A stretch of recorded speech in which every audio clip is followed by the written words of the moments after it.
Good morning, good afternoon, good evening, everyone. This is Bishop Bryan coming to you live from the foothills of the Appalachian Mountains here on this May 17th, 2016. We have now returned to ordinary time in the Western calendar of the Catholic Church. We had a wonderful Pentecost this past Sunday. I hope for those of you who celebrated Pentecost, you did as well.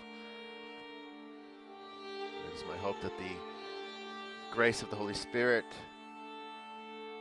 made itself known to you in this season of Pentecost.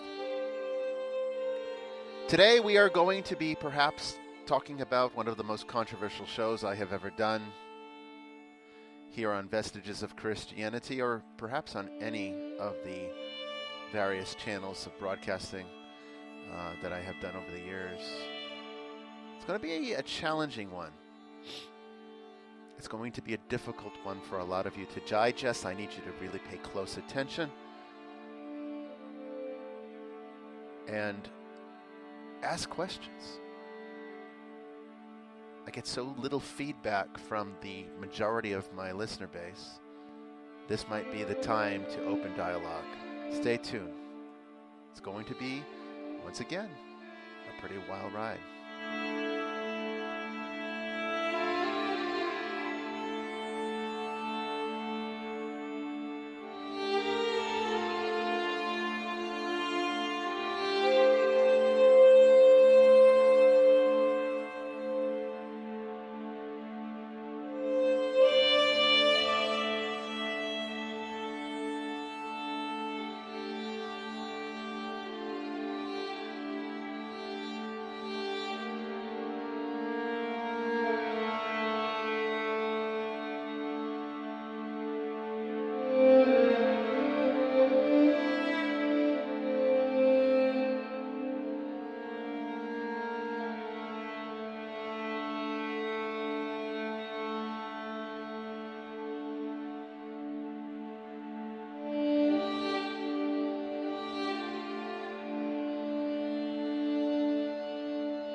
Once again, thank you for joining with me this morning, afternoon, or evening, wherever it is that you are in the world. I do appreciate that. I do appreciate you taking the time to listen to this show. There's a lot of work that goes into it, or at least a lot of time goes into it. And it's nice to see that, our numbers are steadily growing and that people are listening to the show. But I would love your feedback. I would love to hear from you. I would love to, get topic suggestions from you. And certainly if there is a subject that I cover that, leaves you with questions, please comment. You can do it either on the Spreaker platform itself, or if you're listening through Facebook or even on Twitter. I get a lot of likes. That doesn't, tell me whether or not you're really absorbing the material. So I really want to hear from you. I'm not just saying that. All right, so let's get into this subject. There's really no way to dance around it. And we don't really have a lot of time, in 45 minutes to cover one of the most challenging subjects in all of the Christian theological tradition. And this is one that is of great importance because we all think we know who Satan is, don't we? If I say the word Satan, it usually invokes a response, a great deal of fear, typically, or at least disdain or hatred. I mean, who knows what types of feelings it gives you? Only you can tell me that. But typically speaking, people think they know what is being talked about when they hear the word Satan, or they hear the word the devil.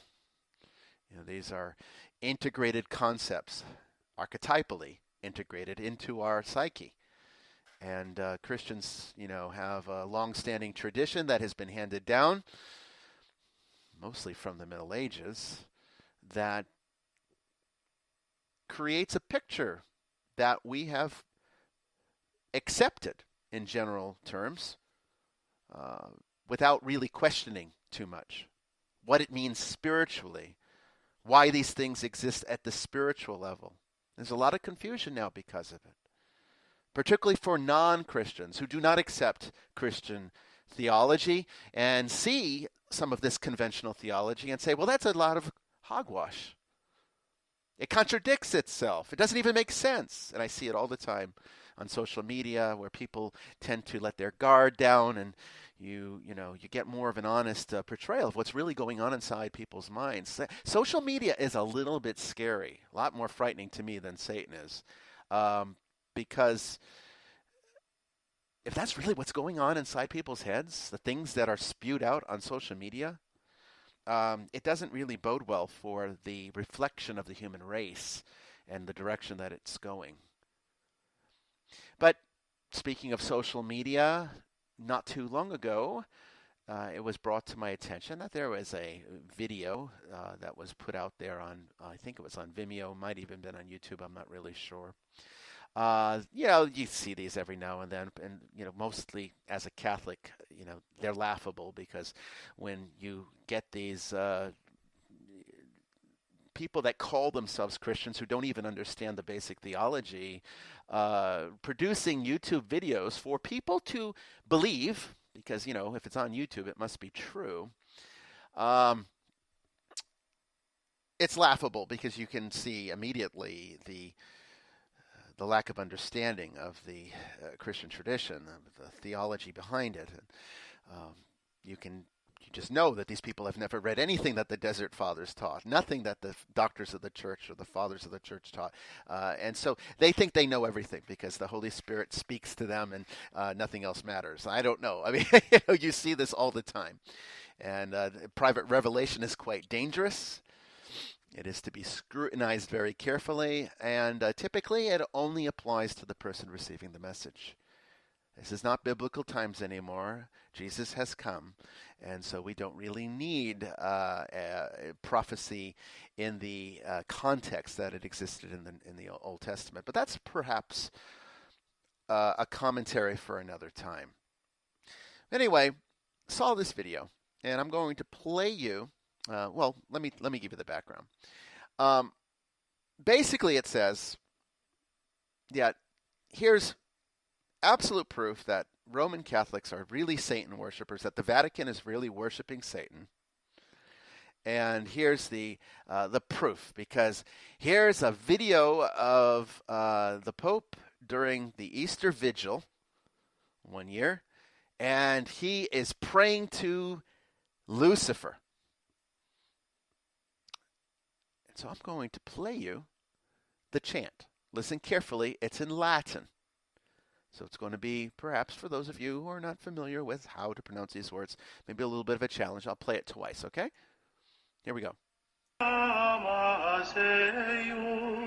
Lucifer matutinus inveniat.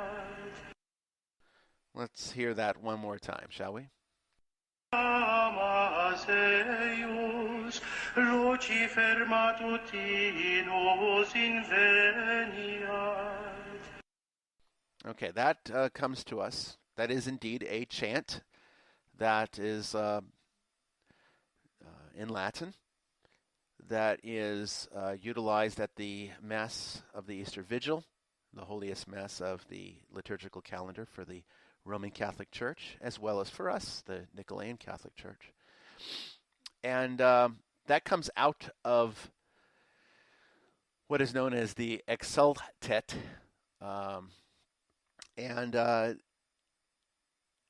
What is being said there sounds to, of course, the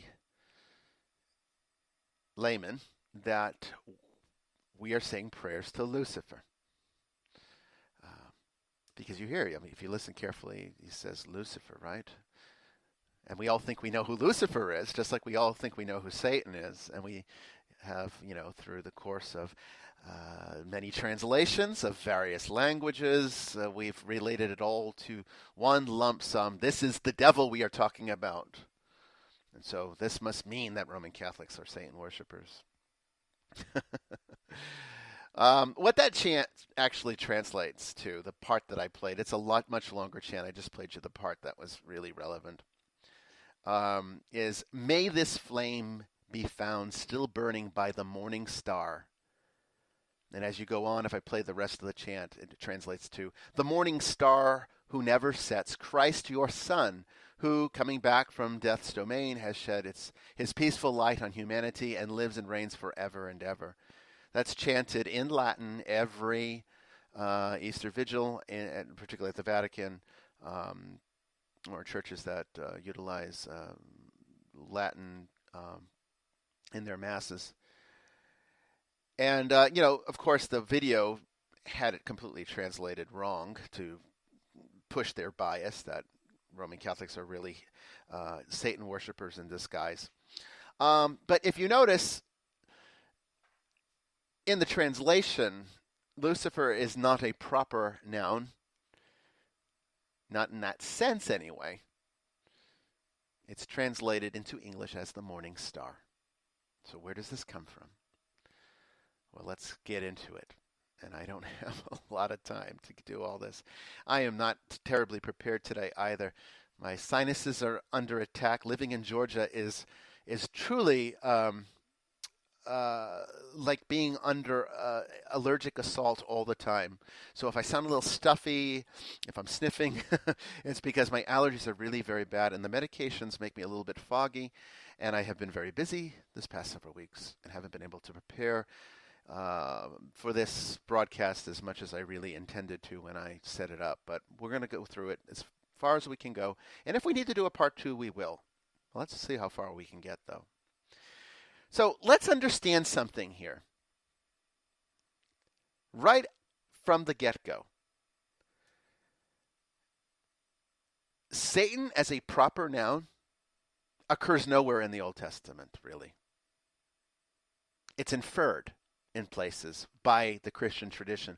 But Satan as a all-pervasive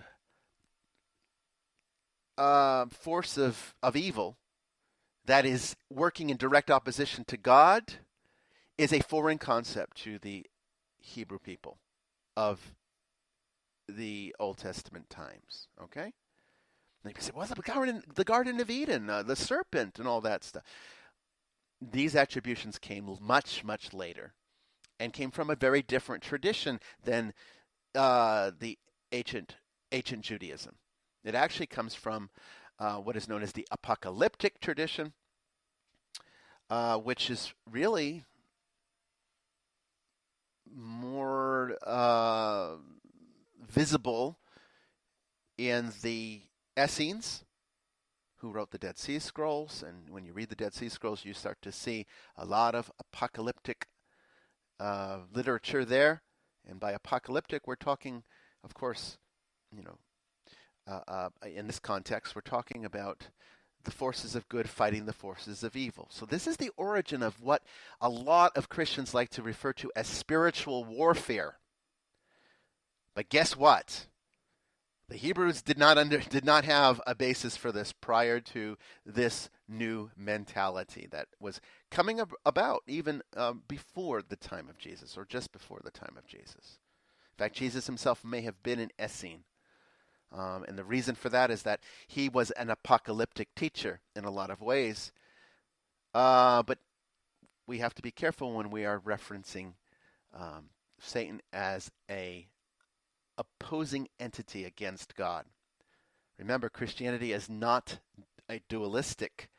It's not like the Zoroastrians, which is probably where a lot of this comes from, this idea that there's this evil force in the universe that we must fight, and God is fighting him with his angels, and the demons are attacking. And, this is really very foreign to the Jewish mind of this time, okay, prior to the Essenes, when the Old Testament was written. So let's talk about some of these words that we see. Well, let's start talking about some of the mythos. Okay, we'll start with the New Testament, because we all, as at least for Christians among you, we all know this verse very well. Luke chapter 10, verse 18. And he said to them, I was watching Satan fall from heaven like lightning. I'm using the New American Standard Bible.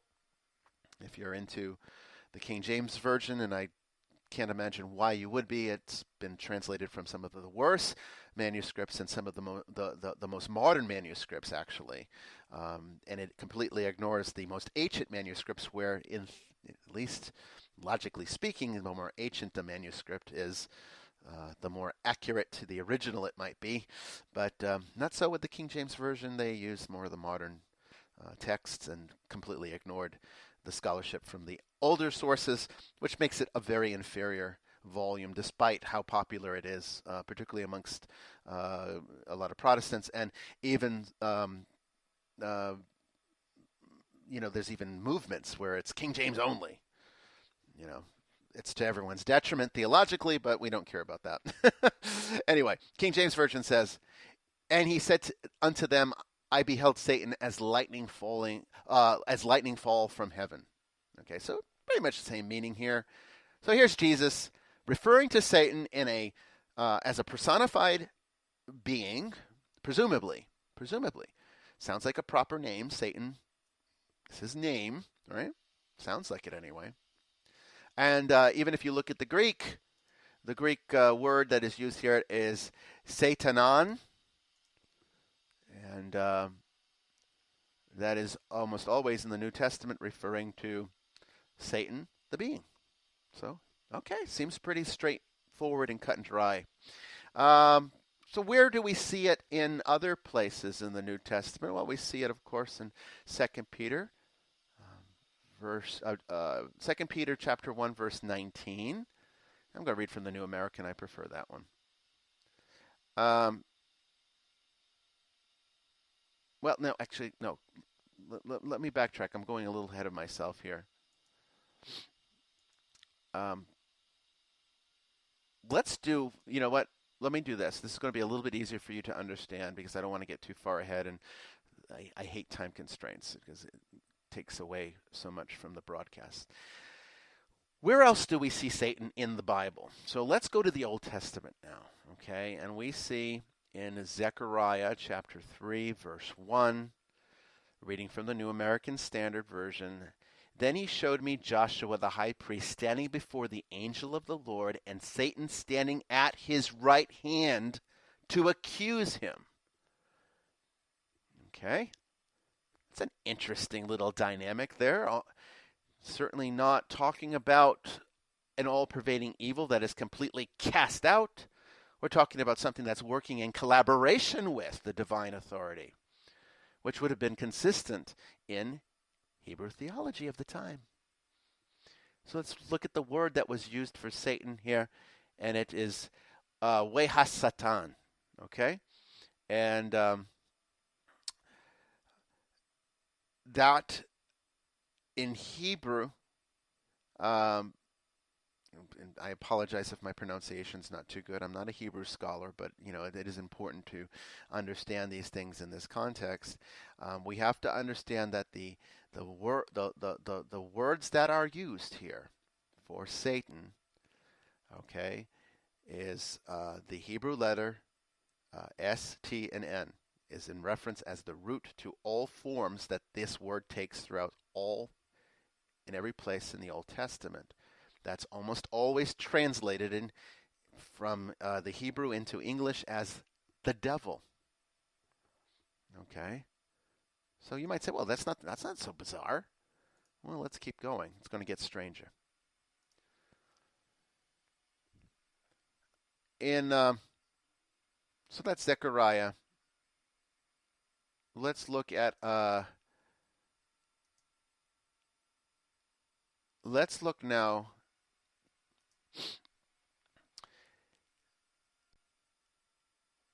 at the meaning of the word Satan. Okay. It is Hebrew for adversary. There is no definitive place in the Old Testament where Satan is a proper name in reference to a divine or semi-divine being or an angelic being who fell from heaven.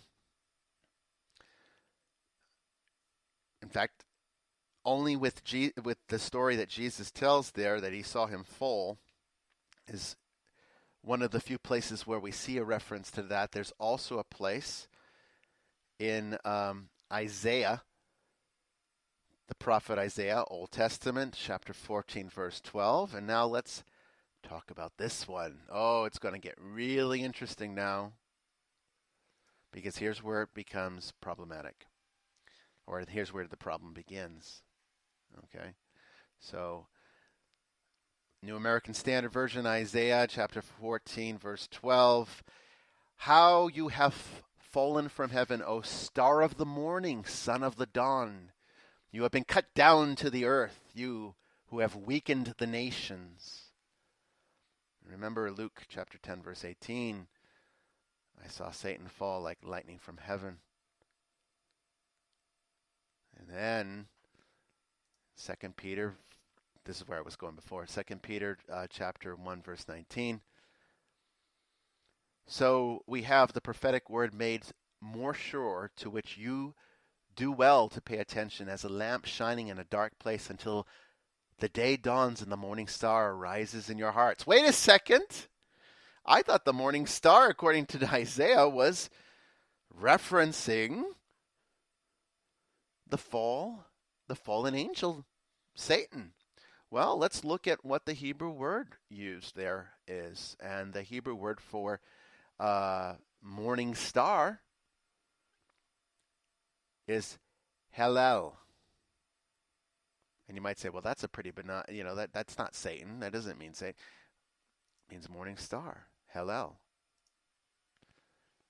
This is where it becomes really difficult, because the King James Version of the Bible, that wonderful version that everyone loves so much, as well as the Latin Vulgate, which is sort of a standard of the ancient, translations that was used for the Roman Catholic Church, translates halal, or Hallel, I should say Hallel, as Lucifer, star of the morning. Okay? What is this word? Where does halal come from? Or Hallel. I think it's actually pronounced Hallel.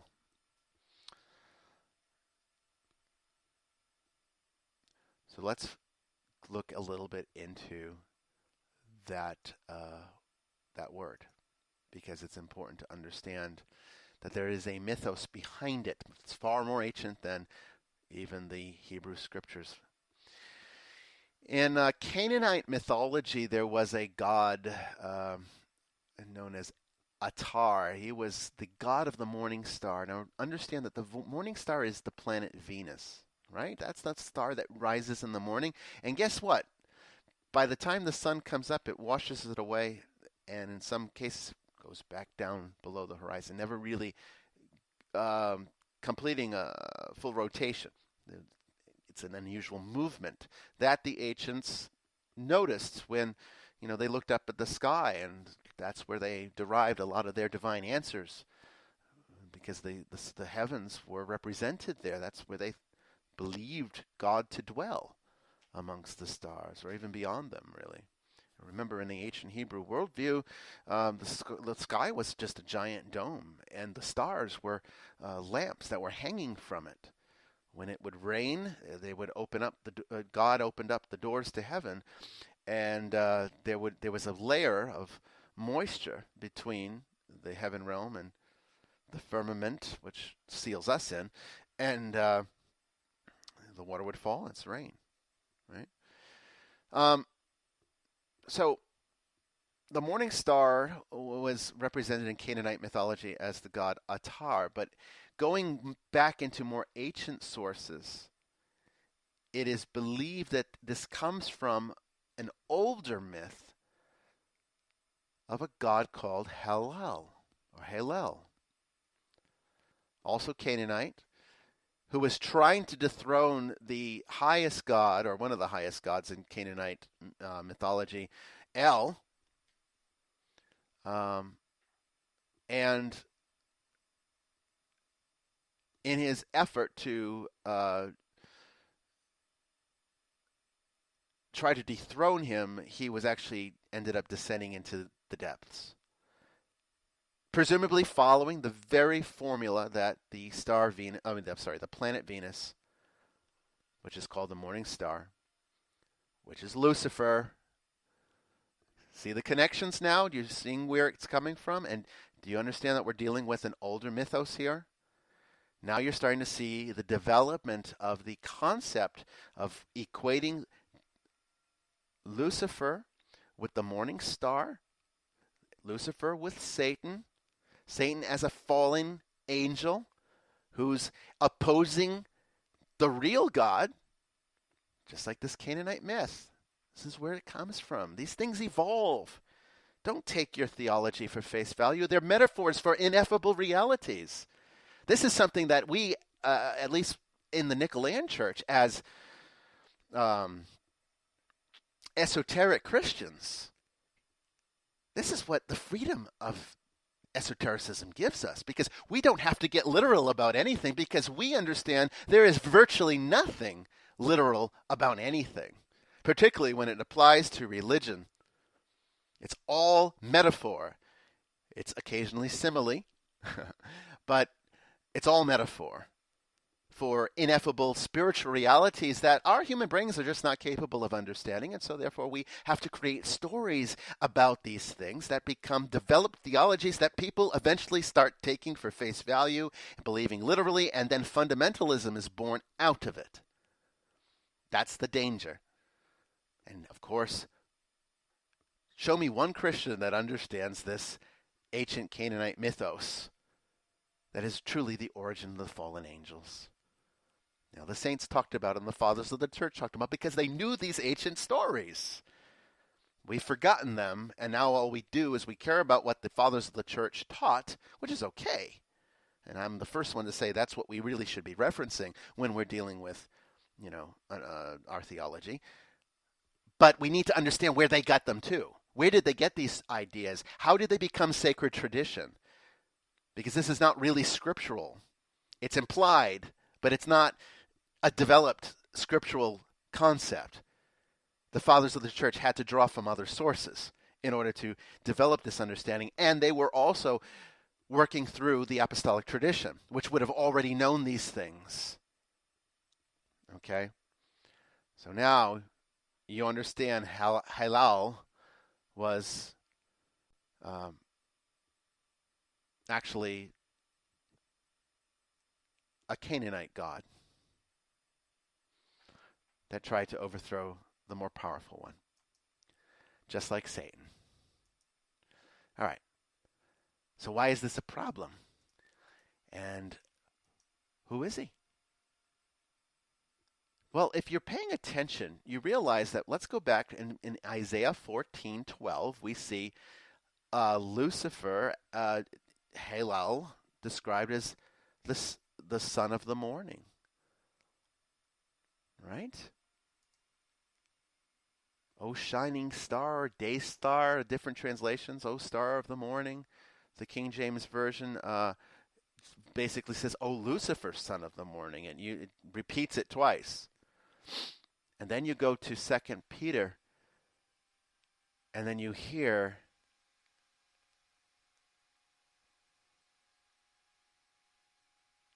so we have the prophetic word made more sure, to which you do well to pay attention as to a lamp shining in a dark place until the day dawns and the morning star arises in your hearts.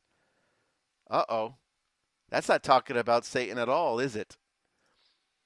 It's actually referring to Christ.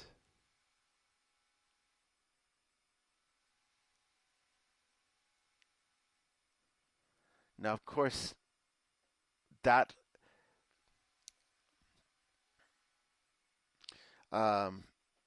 epistle was written in Greek, and so morning star is translated as phosphoros.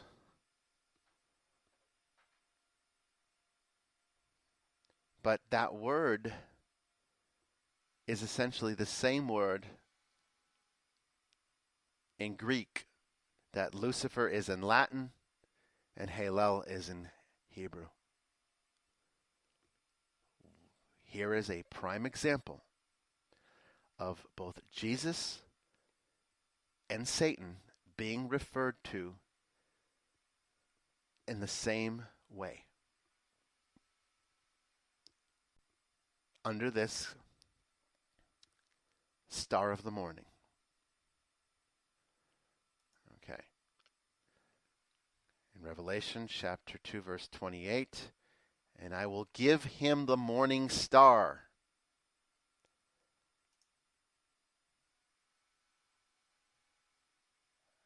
It's different Greek there, but again, we get morning star. This one is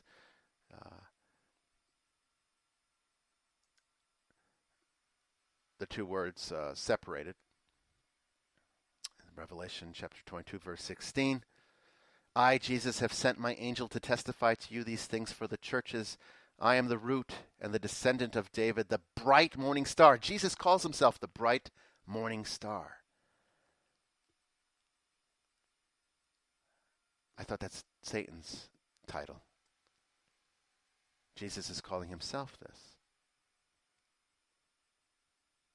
Now, the Greek words are different. And you're going to say, well, there's got to be an explanation for this. And there is. The church has one. And, this is one of the places where Protestants and Catholics tend to agree, that Satan likes to imitate and mimic. Even here in the New Testament, that he can disguise himself as an angel of light. And he's known as the light bearer. There's legends about him actually being part of the process of creation, the let there be light, right? That he was once an angel of light, and when he fell, that was his original purpose. There's all these, myths that are attached to it to try to explain these complicated things that get less and less clear as you translate them out of the original languages and move away from the cultural backgrounds to which they derived. And that becomes, a challenge for modern people today to really understand what these things mean. And so they would say that this is just an example of Satan wanting the title, but Jesus is the true morning star. He's the real one, whereas Satan is the imitation. But it doesn't say that, really. The word Lucifer is the same. And when you go into the Latin Vulgate, it attaches that word to both, which is why when you see that hymn that I played you at the beginning of the broadcast, why the word Lucifer is used in reference to Christ. Because the Latin is morning star, or start of the morning. All right, so you're going to say, well, I'm content with what the church has taught about this. So there's no reason to be all upset about it. Let's not read too far into this. This doesn't mean anything. Well, it actually kind of does. And here's the problem.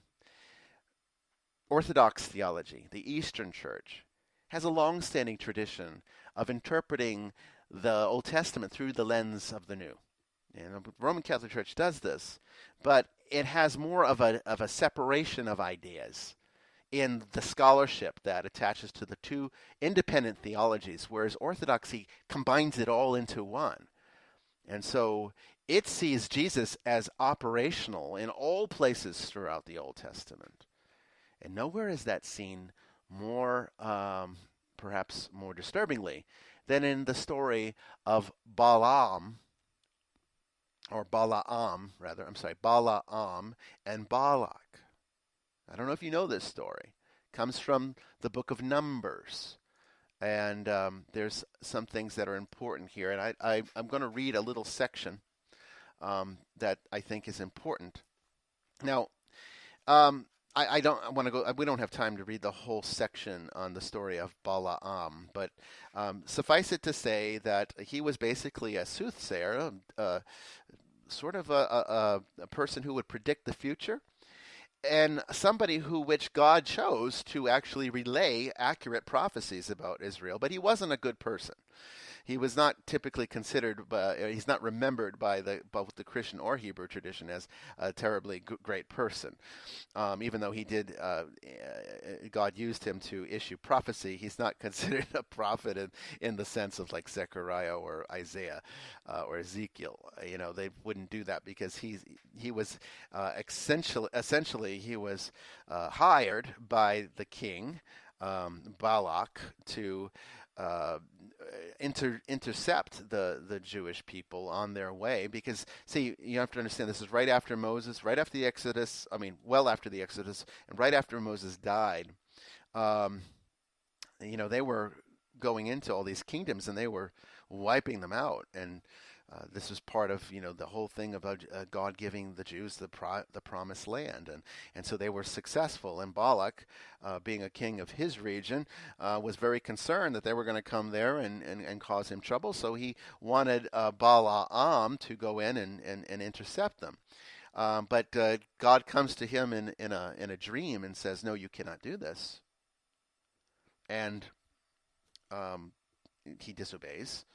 And God gets really upset. And in the actual reading, it's referred to as an angel of God. And so we can sometimes take that as for face value and say, oh, that's just an angel. But understand what the angel says. Okay? And he says, the angel of the Lord said to him, why have you struck your donkey these 3 times? Behold, I have come out as an adversary because your way was contrary to me. The Hebrew word that is used is Satan. Now you're going to say, well, maybe was that like Satan before his fall? No. And I'm going to make it even more difficult for you. The Eastern Orthodox tradition, which extends itself from the very oldest fathers of the church, taught that the angel of the Lord that's referred to here is actually Jesus Christ. They get this because they said that, if you knew if we had time to go through the whole story, you would have seen that the donkey recognizes recognizes the angel or sees the angel, but Balaam can't see him until he reveals himself, which is a parallel to Jesus triumphantly riding in on Palm Sunday into Jerusalem on a donkey. Okay? And the Jewish people not being able to recognize him as the Messiah. The ancient fathers of the church saw that parallel and said the angel of the Lord, that's Jesus. And then later it actually says the angel Balaam actually refers to what the angel told him to do as God told me to do this. Doesn't refer to it in like this as a mediator, relaying a message as an angel would do, like the angel Gabriel relaying a message to the Virgin Mary. No, there is no distinction between angel of God here and God himself, which would reference again, validated by what the fathers of the church taught, that this is actually Jesus, before he revealed himself as the Christ, as the Messiah, which Orthodoxy sees as present in all places throughout the Old Testament. And here, once again, Jesus refers to himself, this time as Satan, as lower. Understand, Hebrew doesn't have upper or lowercase letters to identify proper names, proper nouns. And it also doesn't, really use articles like the or which makes it hard to translate into a language like English. But suffice it to say, the word here for adversary that the angel of the Lord says, which Orthodoxy and the fathers of the church agree is Jesus before he reveals himself in as Messiah, which is part of the story, all of the story of the New Testament, refers to himself as Satan, which is contrary to, or I say parallel to what we saw in the book of Revelation as him referring to himself as Lucifer. Is this the same person? Could it be that Jesus and Satan emanate from one single divine strand, which might explain why Satan is as powerful as he seems to be, despite the fact that he's already been conquered by the sacrifice of the cross? I wanted to get through all of this, and it's just starting to get good, unfortunately, and this is a kind of a horrible place to have to stop it, because you're all going to, for the next week, say, "Oh, Bishop, look at that heretic. He's equating Jesus and Satan as the same person." Well, no, I'm really not.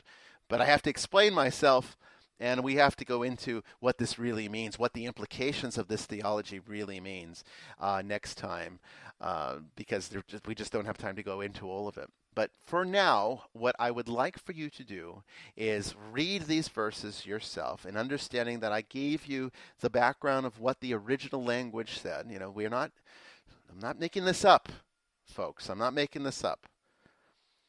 And typically speaking, you're not going to hear the Roman Catholic Church utilize the story of Balaam, because they don't always see the Old Testament in the same context as like the Eastern Fathers did, like St. John Chrysostom, for example. Next time we will go into more detail about the nature of Satan and what it is as a principle, a cosmic principle, how we deal with it at a cosmic level, not at the theological level, not at the level of tradition, not for face value because this is what your pastor taught you when you were a child, but in the actual sense, the esoteric actuality of it. That's what we're going to get into next time. We're going to need to explore a little bit of Hinduism for this, because they have an understanding of divine emanations that illustrates what's going on here far better than our conventional theological notions do. We've lost, as we've talked about last time, we've lost our understanding of emanations. The Gnostics tried to express it, and it remained in the form of the Trinity that we saw last week. That's why I preceded this show with that one. But it still is largely a foreign concept to so many Christians. Let's fix that, because it will help you to understand this theology better. Until next time, this is Bishop Bryan Willett saying too much going on. This is Bishop Bryan Willett saying thank you, and I will talk to you next time when we elucidate further on these disturbing theological realities. Don't let it bother you too much. I assure you there is a very acceptable and orthodox explanation at the end of it all. Take care, everyone.